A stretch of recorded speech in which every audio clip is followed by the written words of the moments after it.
Assalamualaikum warahmatullahi wabarakatuh. Perkenalkan, nama saya Meleza Aulia. Di sini saya akan membahas tentang konsep dan dasar hukum pajak penghasilan. Baiklah, pertama-tama kita harus tahu dulu nih apa itu pengertian PPh atau pajak penghasilan. Baik, PPh adalah pajak yang dibebankan atas suatu penghasilan yang diperoleh wajib pajak, baik yang berasal dari luar negeri maupun dalam negeri. Tarif pajak penghasilan orang pribadi maupun badan itu diatur dalam Undang-Undang Nomor 36 Tahun 2008 dan regulasi perubahannya dalam Undang-Undang HPP dan peraturan pelaksanaannya. Pajak penghasilan dibedakan menjadi beberapa kategori, yakni PPh yang dikenakan pada wajib pajak orang pribadi yang terbagi atas pegawai serta bukan pegawai maupun pengusaha, dan PPh yang dibebankan atas penghasilan wajib pajak badan atau perusahaan, hingga objek yang dikenakan pajak penghasilan itu sendiri. Sekarang kita masuk ke dasar hukum PPh. Dasar hukum PPh adalah Undang-Undang Nomor 7 Tahun 1983 tentang pajak penghasilan. Tetapi undang-undang ini sudah mengalami 4 kali perubahan.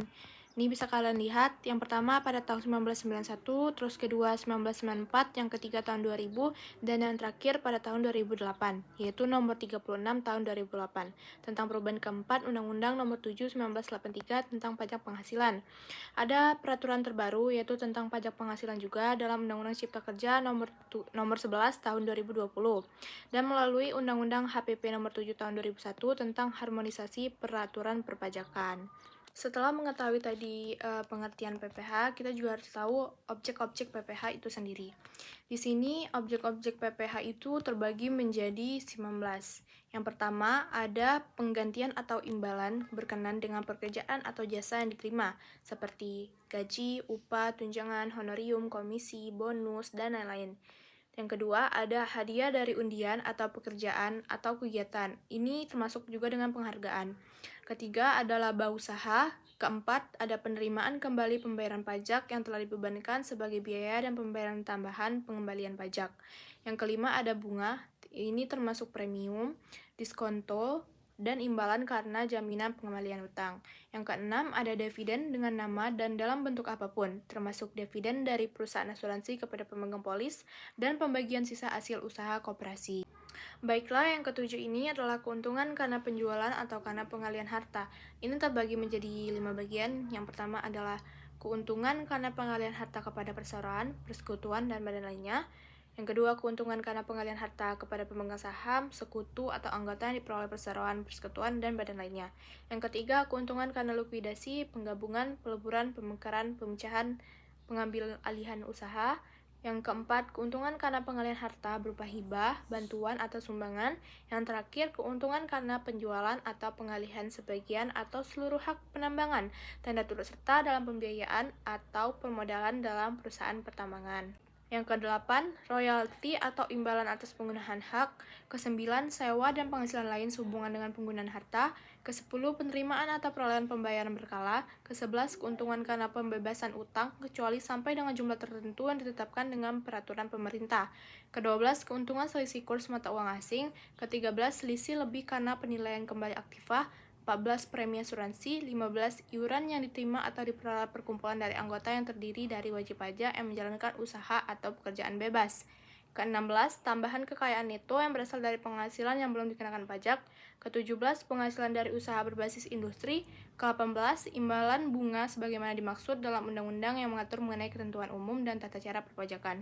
Dan yang terakhir yaitu surplus Bank Indonesia. Lanjut, kita akan membahas tentang subjek PPh.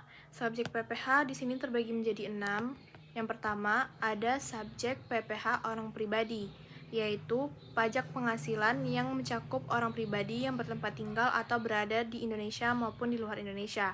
Yang kedua, subjek PPh orang pribadi dalam negeri yang berlaku bagi yang telah menerima atau memperoleh penghasilan yang besarnya melebihi penghasilan tidak kena pajak atau PTKP.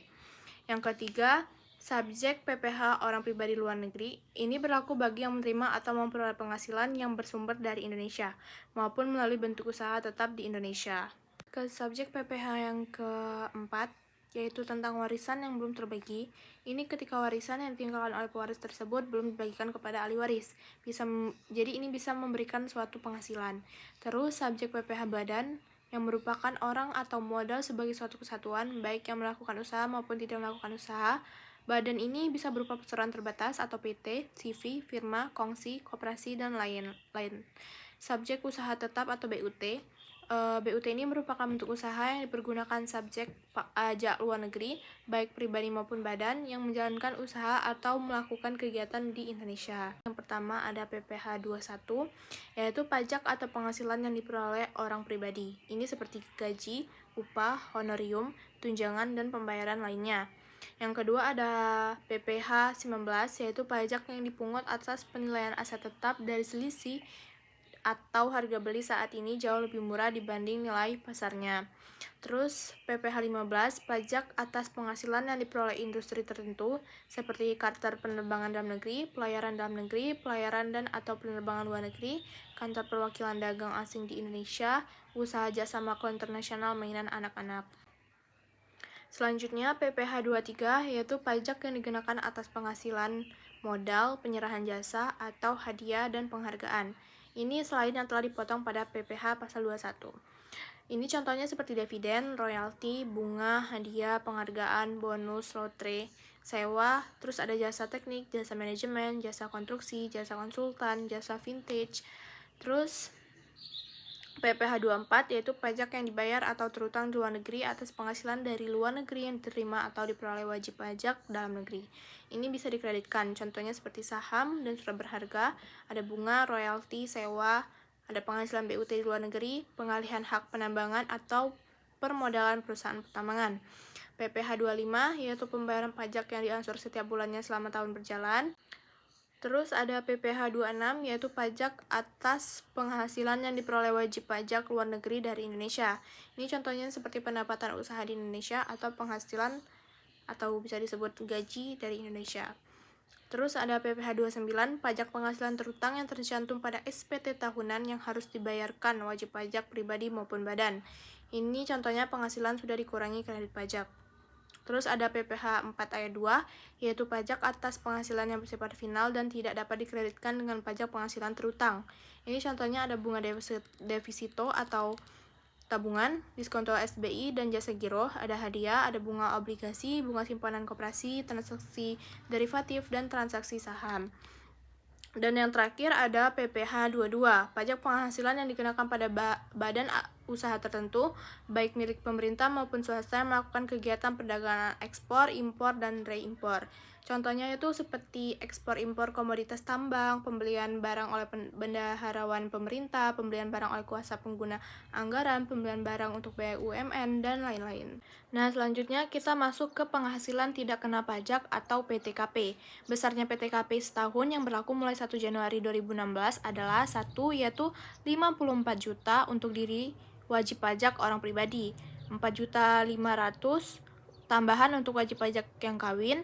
Yang ketiga, 54 juta tambahan untuk seorang istri yang penghasilannya digabung dengan penghasilan suami, dengan syarat penghasilan istri tidak semata-mata diterima atau diperoleh dari suatu pemberi kerja yang telah dipotong pajak berdasarkan ketentuan dalam Undang-Undang PPh pasal 21.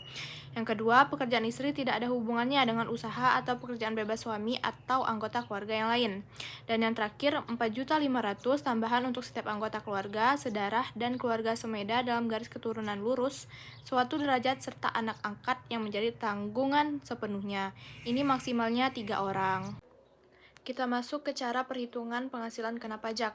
Penghasilan kena pajak ini ada 2 cara. Yang pertama menggunakan pembukuan, yaitu rumusnya PKP orang pribadi sama dengan penghasilan neto dikurang PTKP atau penghasilan bruto dikurang biaya yang diperkenakan UU PH dikurang PTKP.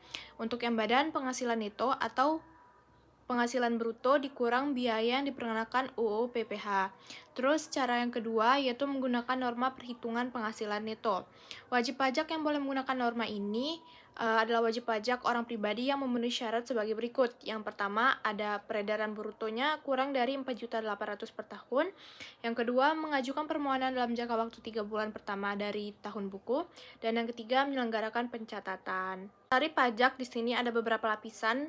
yaitu penghasilan dari 0 sampai 50 juta itu dikenakan tarif pajak 5%, di atas 50 juta sampai dengan 250 juta itu dikenakan pajak 15%, di atas 250 juta sampai dengan 500 juta itu dikenakan pajak 25%, dan di atas 500 juta dikenakan pajak 30%.